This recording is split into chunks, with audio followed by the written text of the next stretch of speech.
অশান্ত বাংলাদেশ। কোটা সংস্কারের বিরুদ্ধে ছাত্র আন্দোলনের জেরে এখনও অগ্নিগর্ভ পরিস্থিতি বজায় রয়েছে বাংলাদেশে।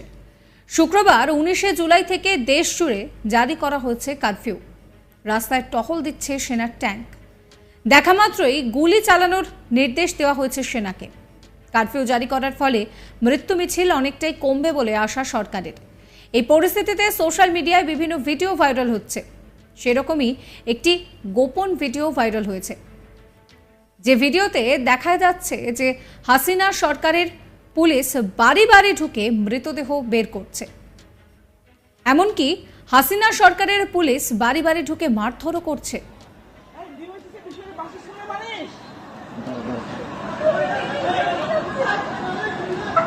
মা, এগুলা খুবই গায়ে লাগে। বাসায় মারবে কেন?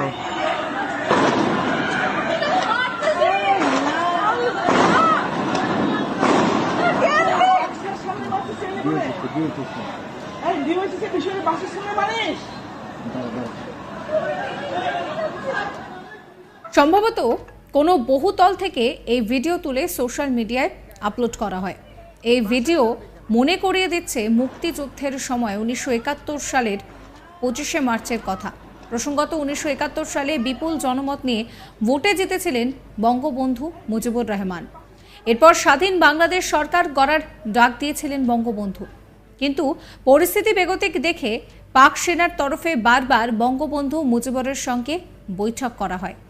এই পরিস্থিতিতে আবার আকাশ ও সমুদ্রপথে সেনার ট্যাঙ্ক, সেনা বাংলাদেশের প্রধান শহর, সেখানে প্রধান যে শহরগুলো রয়েছে সেখানে মোতায়েনের কাজ শুরু করে পাক সেনা। ইতিহাস বলছে যে ওই সময় 1971 সালের 25শে মার্চ পাক সেনা বাংলাদেশের ক্যান্টনমেন্ট সহ বিভিন্ন হাসপাতাল বাড়িতে বাড়িতে ঢুকে নিরীহ নিরপরাধ মানুষকে গুলি করে নির্মমভাবে হত্যা করে। এমনকি হাসপাতালে চিকিৎসাধীন বহু রোগীকেও গুলি করে হত্যা করে পাক সেনা।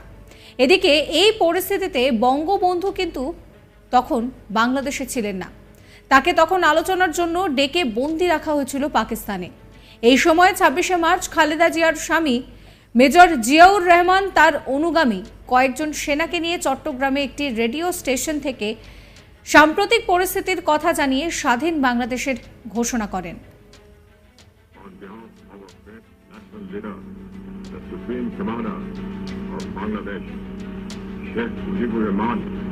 Do hereby proclaim the independence of Bangladesh on behalf of our great national leader, the Supreme Commander of Bangladesh, Sheikh Mujibur Rahman. Do hereby proclaim the independence of Bangladesh on behalf of our great national leader, the Supreme Commander of Bangladesh, Sheikh Mujibur Rahman. Do hereby proclaim the independence of Bangladesh.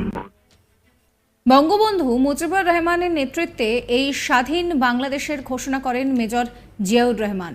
যদিও পরে সেই রেডিওর ঘোষণায় অনেক জায়গায় major Ziaur ঘোষণার থেকে বঙ্গবন্ধু মুজিবুরের নামের প্রসঙ্গটি বাদ দেওয়া হয়। এদিকে সম্প্রতি যে ভিডিও ভাইরাল হয়েছে সেই ভিডিওর সঙ্গে 1971 সালের 25শে মার্চ পাক সেনার বাড়ি বাড়ি ঢুকে নির্মম হত্যালীলার মিল পাচ্ছেন অনেক নেটিজেনরাই।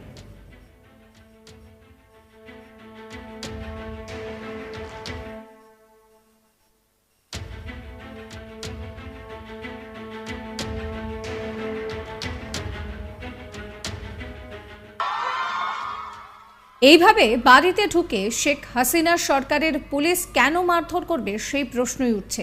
যদিও ইতিমধ্যেই সরকারি চাকরিতে কোটা সংস্কার নিয়ে সুপ্রিম কোর্টের যে রায় তা সামনে এসেছে।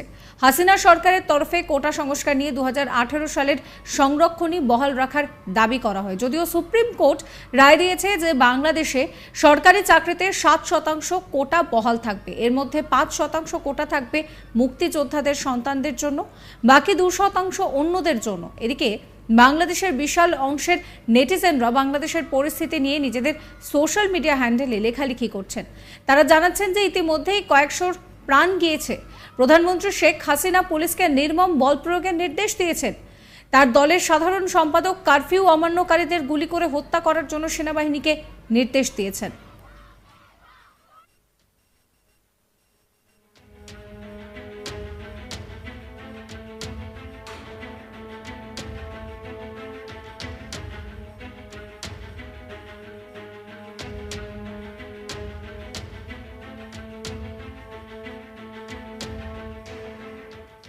শাসক এখানে একটি মাত্র অভিযোগ করছেন, সবই বিরোধী দলগুলো করেছে।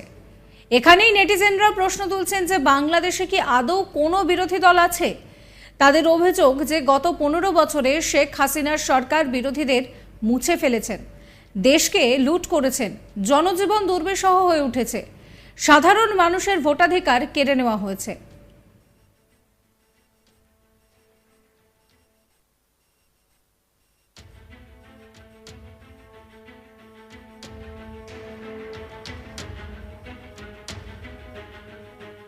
এসব অভিযোগের পরে শেখ হাসিনার পদত্যাগের দাবি উঠেছে সোশ্যাল মিডিয়া জুড়ে। প্রসঙ্গত, রাজধানীর উত্তরা, মোহাম্মদপুর, বাড্ডা সহ কয়েকটি এলাকায় শুক্রবার পুলিশের সঙ্গে আন্দোলনকারীদের দফায় দফায় সংঘর্ষের ঘটনা ঘটেছে। দেশজুড়ে কমপ্লিট শাটডাউন কর্মসূচি চলবে বলে জানিয়েছেন আন্দোলনকারীরা। 2018 সালে সংরক্ষণ নিয়ে শেখ হাসিনার সরকার যে সিদ্ধান্ত নিয়েছিল তা গত 5ই জুন অবৈধ ঘোষণা করেছিল হাইকোর্ট। সেই নির্দেশকে চ্যালেঞ্জ জানিয়ে সুপ্রিম কোর্টের দ্বারস্থ হয়েছিল সরকার। সংবাদ সংস্থা এএফপি জানিয়েছে যে রবিবার বাংলাদেশের সুপ্রিম কোর্ট খারিজ করে দিয়েছে যে হাইকোর্টের নির্দেশ, অর্থাৎ এক্ষেত্রে সুপ্রিম কোর্টের রায় কিছুটা হলেও শেখ হাসিনার সরকারের পক্ষেই গিয়েছে।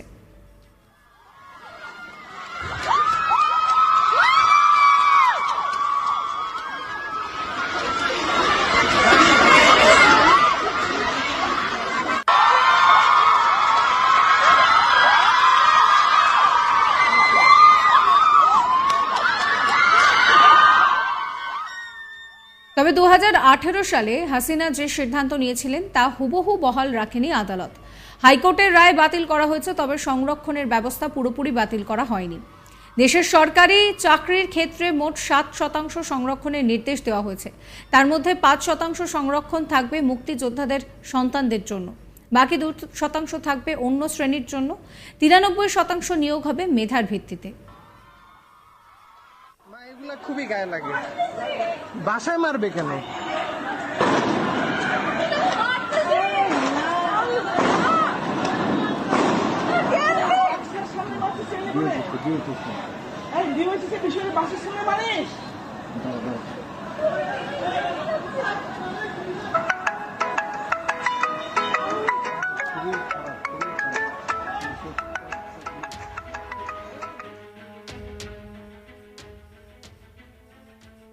সাবস্ক্রাইব করবেন আজ তাক বাংলার ইউটিউব চ্যানেলকে, ফলো করবেন হোয়াটসঅ্যাপ চ্যানেলে।